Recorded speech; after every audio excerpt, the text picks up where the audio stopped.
Bom, e agora há pouco o Senado aprovou por 43 votos a 21 o texto base do projeto que estabelece um marco temporal para a demarcação de terras indígenas.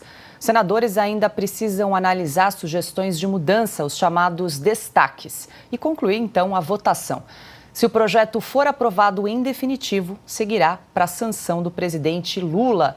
Cris, quero te ouvir. Presidente Lula pode sancionar essa lei, como pode vetar, né, a lei, ou enfim, alguns trechos. A gente precisa ainda aguardar essa definição do presidente Lula. Mas se essa lei for realmente aprovada, estaremos aí diante de um impasse jurídico, né, já que o STF se posicionou, então, pela inconstitucionalidade da tese do marco temporal. E aqui eu queria trazer também uma questão que existe uma PEC, uma proposta de emenda à Constituição, PEC 48/2023, de autoria do senador Dr. Irã, ele que é do PP de Roraima, que ele sugere, então, inserir na Constituição de maneira muito clara e objetiva a obrigatoriedade do cumprimento do marco temporal. E aí sim, né, com essa PEC, aí o assunto, passaríamos a régua, né, porque a tese do marco temporal estaria, então, incluída na Constituição Federal. Mas claro que a gente sabe que a tramitação da PEC é algo bastante demorado, bastante complexo, né? Mas queria te ouvir,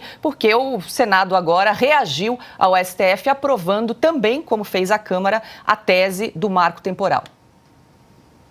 Eu acho, Paula, que é óbvio que o presidente Lula pode vetar, assim como depois o Senado pode derrubar o veto.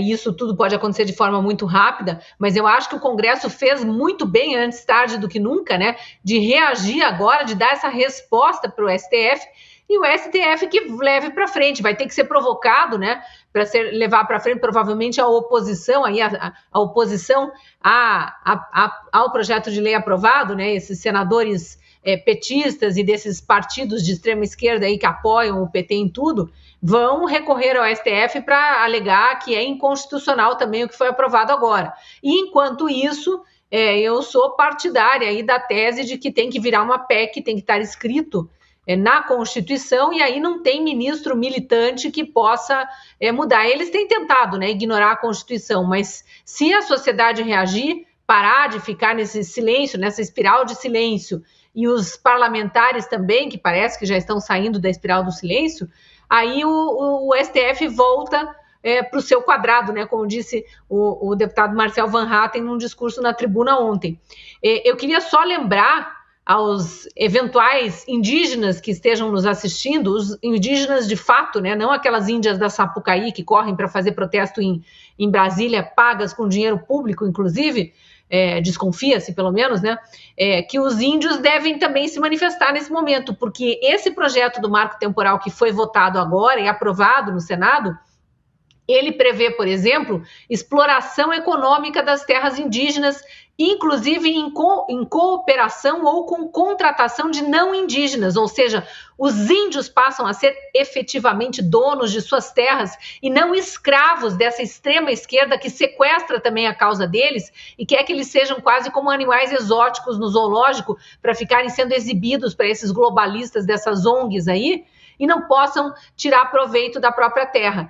O projeto também prevê que a celebração dos contratos com não indígenas dependerá da aprovação da comunidade. Então, são os índios que decidem. Ora, eles são donos das terras demarcadas, eles são donos de tudo que vai acontecer ali.